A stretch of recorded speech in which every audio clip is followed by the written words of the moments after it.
Good morning student, welcome to online class 7। बच्चों, आज मैं आपको हिंदी में चैप्टर 16 समय का सुरंग पढ़ाने जा रही हूँ। समय का सुरंग बेटा, प्रस्तुत पाठ के जो लेखक है वो हमारे हैं H.G. वेल्स। इनका जन्म 21 सितंबर 1866 को हुआ था और मृत्यु 13 अगस्त 1946 को हुआ था। इनका पूरा नाम हर्बर्ट जॉर्ज वेल्स था और इनका जो जन्म इंग्लैंड के कैंट काउंटी के में हुआ था। वेल्स विज्ञान कथाओं के जनक के रूप में प्रसिद्ध थे। विज्ञान कथाओं के अलावा इन्होंने ऐतिहासिक और सामाजिक लेख, कथाएं, यात्रा वृत्तांत भी लिखे थे। The war of the worlds, select conversation with an uncle, time machine, wonderful visit आदि इनकी प्रमुख रचनाएं हैं। तो इन्होंने भी काल यंत्र और समय की सुरंग के बारे में बताया है कि यदि मान लो सपोज करो कि काल यंत्र यानी टाइम मशीन का निर्माण कर दिया जाए और उसमें बैठकर अतीत के सैर करने के लिए निकल जाएं, तो अतीत को सैर करते हुए देखकर हम लोग क्या कल्पना कर सकते हैं। तो आइए हम प्रस्तुत पाठ में पढ़ते हैं। आधुनिक युग में यंत्रों व मशीनों का प्रयोग बढ़ गया है। लोगों को इनके कई प्रकार की सहूलतें आसानी से हम लोगों को प्राप्त हो रही हैं। ये यंत्र हमें अतीत या भविष्य में तो नहीं ले जाते, परंतु अतीत की दुखद यादों को भुलाकर सुखद भविष्य की उम्मीद जगाते हैं और इसलिए समाजशास्त्री एवं पर्यावरण के जानकार इनका सही उपयोग करने के लिए सलाह देते हैं। यदि टाइम मशीन का आविष्कार वास्तव में हो जाए जिससे अतीत और भविष्य काल में जाया जा सके और वर्तमान समय के महत्व को भी जाना जा सके, तो प्रस्तुत पाठ में भी लेखक ने बताया कि एक तरह से मतलब जो हमारी जो सोच थी उस सोच में हम लोग कैसे अपने आप को उसमें समय के साथ करते जा रहे हैं। हम सबको एक पक्षपात सा हो गया था। पक्षघात मतलब एक प्रकार का रोग जिसमें शरीर का कोई भी अंग किसी प्रकार का काम नहीं करता, दाहिना या बायां अंग काम नहीं करता। तो हम सबको जैसे पक्षाघात हो गया था। प्रयोगशाला के द्वार पर वो अर्थात हमारा मित्र खड़ा हुआ था। कौन खड़ा हुआ था? प्रयोगशाला के द्वार पर जो था हमारा मित्र खड़ा हुआ था। प्रयोगशाला के द्वार पर हमारा मित्र खड़ा हुआ था और उसके कोट पर धूल की परत जमी हुई थी, बाल बिखरे हुए थे, चेहरा बहुत पीला पड़ गया था। यह मित्र हमारा एक वैज्ञानिक था। कौन था? यह मित्र जो था हमारा वैज्ञानिक था।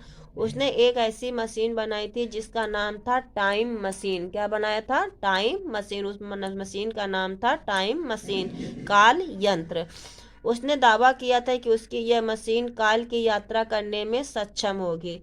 सक्षम का मतलब मजबूत होगी, कि वो यह मशीन थी कि यात्रा करने के लिए वो हर तरह से हमारे आगे काम करेगी। काल यात्रा की अर्थात उस मशीन पर बैठकर वह अतीत में जा सकता था, भविष्य की ओर सैर कर सकता था। इसलिए हमने अपने मित्र को एक नया नाम दिया था, काल यात्री। मतलब जिसने उस मशीन को उसको बनाया था, टाइम मशीन को, उसके मित्र ने उसका नाम दिया था काल यात्री। उसने हमें अपनी इस मशीन के बारे में कई बार बताया था कि उसका आकार एक कुर्सी की तरह था। उसमें अनेक यंत्र भी लगे हुए थे, उसमें 2 हैंडल भी लगे हुए थे। एक हैंडल घुमाने से भविष्य की सैर की जा सकती थी, दूसरा हैंडल अतीत में ले जाया जा सकता था। मतलब उसके मित्र ने एक ऐसा टाइम मशीन बनाया था और उसका आकार ऐसा था कि कुर्सी की तरह था। उसमें 2 हैंडल लगे हुए थे। एक हैंडल के मतलब घुमाने पर वो भविष्य की सैर की यात्रा कराता था, दूसरा जो हैंडल था वो अतीत के बारे में ले जाता था। काल यात्री ने हमें आज भोज के लिए बुलाया था।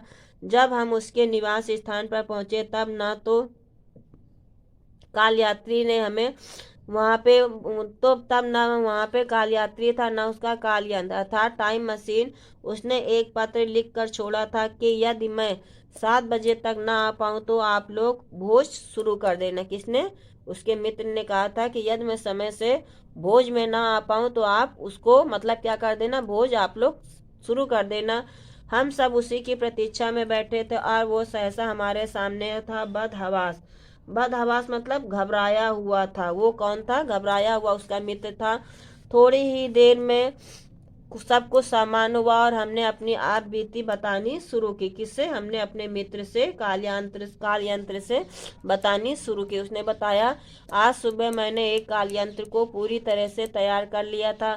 अब उसका परीक्षण करना था। मैं कुर्सी नुमा काल यंत्र पर बैठ गया और मैंने भविष्य की यात्रा पर ले जाने वाला हैंडल खींचा। कैसे खींचा?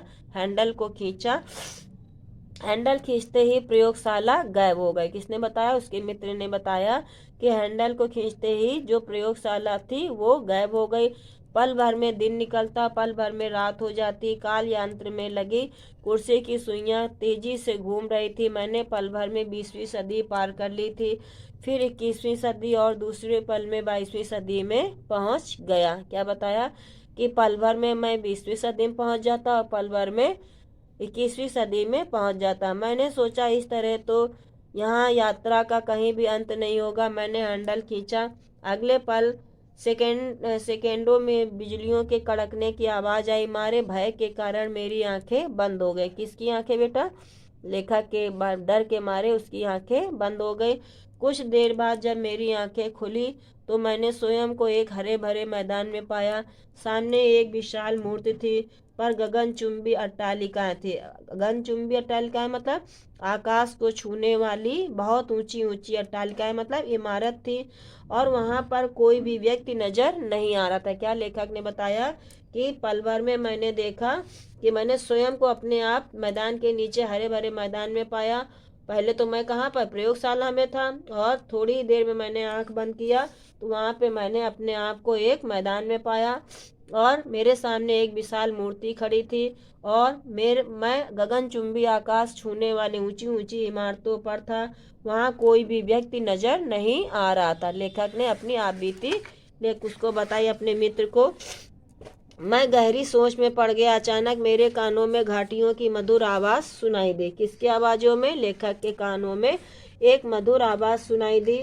मैंने नजर उठाई, देखा पंखदार मूर्ति के पास से कुछ लोग मेरी ओर चले आ रहे हैं। थोड़ी देर में वे सब मेरे पास आ गए। उनकी आंखों में आश्चर्य था। वे बेहद सुंदर थे और मुझे छूने के लिए आगे बढ़े। वे आपस में बातें भी कर रहे थे, पर उनकी भाषा मेरी समझ में नहीं आ रही थी। किसकी भाषा?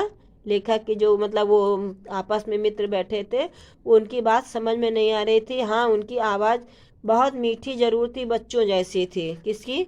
जो आप ये काल यंत्र थे, वो उनकी आवाज़ जो थी वो बच्चों जैसी थी और मीठी थी।